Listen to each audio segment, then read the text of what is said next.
My name is Peter. Yeah, the guy you see there on the picture, looking kind of tired, right? Well, it's been 20 freaking years, my friends, since this chaotic trip started. I never believed that we would make it this far with this kind of music or this kind of lifestyle. And since we're still alive, I think it's time to tell the story about the hypocrisy.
Hypocrisy got started early 90, I think, and like so many other things in this band, it didn't go as normally does, you know.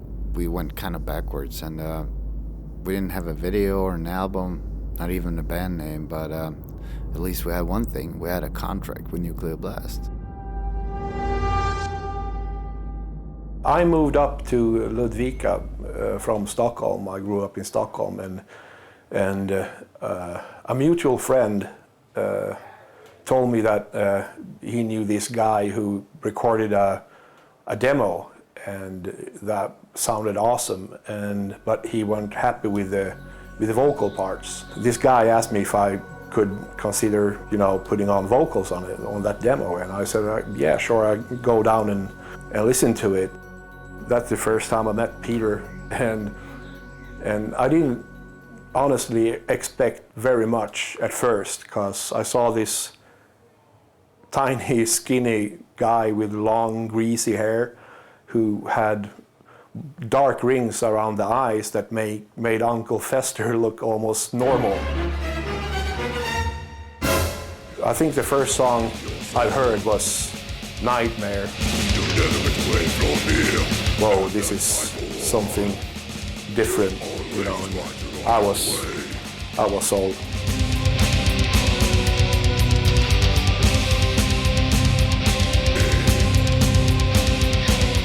I remember it actually. Must have went in and put vocals on, and it's like, yeah, this is it. And he had all these crazy ideas. He was like, he was an ass kisser.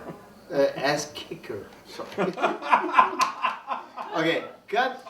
He was no, but you were an ass kicker, because he was always extreme. This guy was just going like, motherfucking, all this shit, and it was like, yeah, fuck yeah, that's what we need. And we were only 2 people. Remember that when we got signed? We had a problem when we got signed that we didn't have a band. What are we gonna do? Yeah. Shit.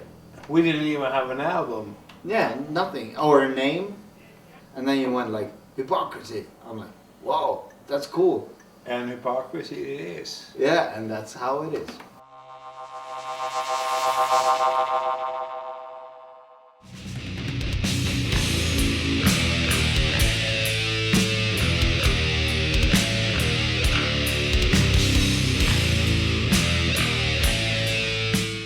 At that time, it was, I was very young as well, and I was really upset with the religious community that we have. We don't really have a freedom of speech, because you have to be a Christian. You can't be anything else. So I was trying to get out my hatred to the whole system, really. And it just, at that time as well, all death metal bands had like splatter or satanic lyrics.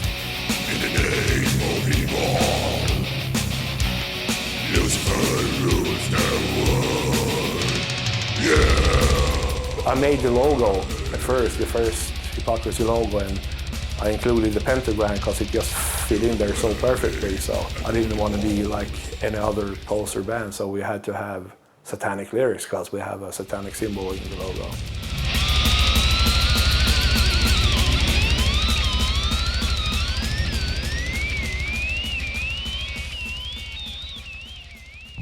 Yeah, I mean, I remember when I joined the band in the early 90s, and I was 16 years old, I think, and I was still going in school, still lived at my parents' place, and everything was new for me. I was a die-hard metal fan. I was buying the records, I was going to concerts, and suddenly I had a chance to be in a band that had a record deal. That was more than a dream come true for me. It was Masse, me, and Michael and Söke and Jonas who got together. Anyhow, we got a contract and now we have a band. So we started recording the album in the same demo place, or this studio my friend has. And that turned out to be a Penetralia album.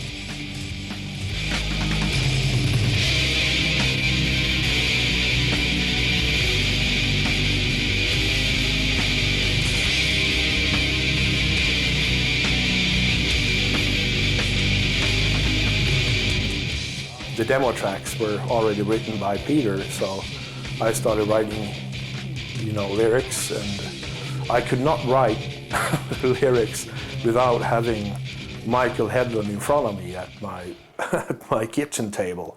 It was impossible. I tried many times, just sitting and trying, to get influenced or something, in my head to write down, and started, and nothing came up. But as soon as I had Michael Hedlund in front of me, it just came, down, and everything just went, whoops, all right, one lyrics down,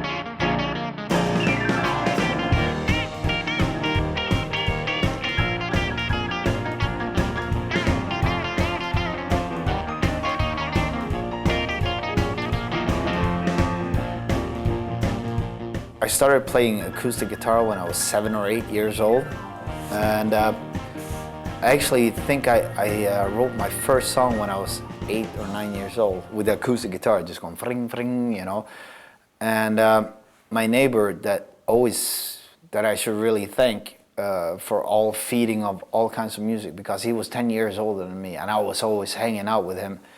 And he come home with the Ramones.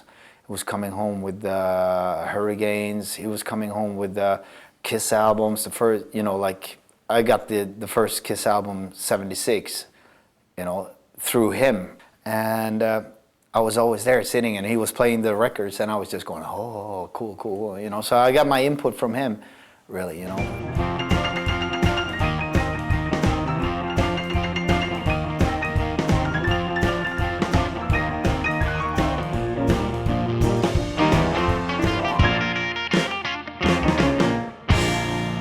My girlfriend at the time had a neighbor that had a daughter that was married to some guy in America who needed a au pair.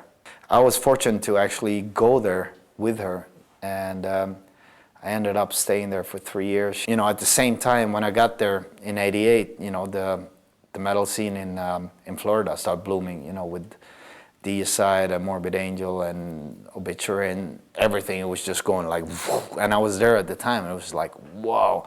Because I thought it was natural, because I didn't know it was just happening at the time. And friends of mine, like in Malevolent Creation and Monstrosity, they were just like, check this band out, check this band out. And I was just going like, what the fuck is going on, after 3 years, it was so hard to go somewhere and record demos and stuff like that. It was so expensive in America. So my friend back here, he said like, yeah, I got a 16-track studio now. I built up, you know, and blah, blah, blah. And I was like, wow, that's really cool. So I just told the guys, I need to go home and get all my ideas out here, you know, and that's actually how the first Hypocrisy demo came out, you know.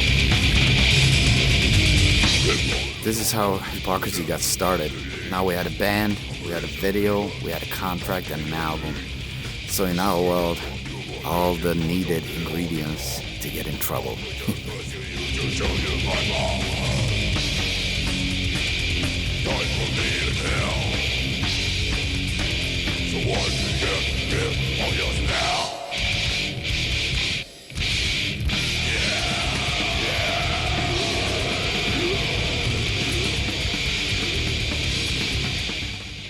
Me and Peter had a phone call.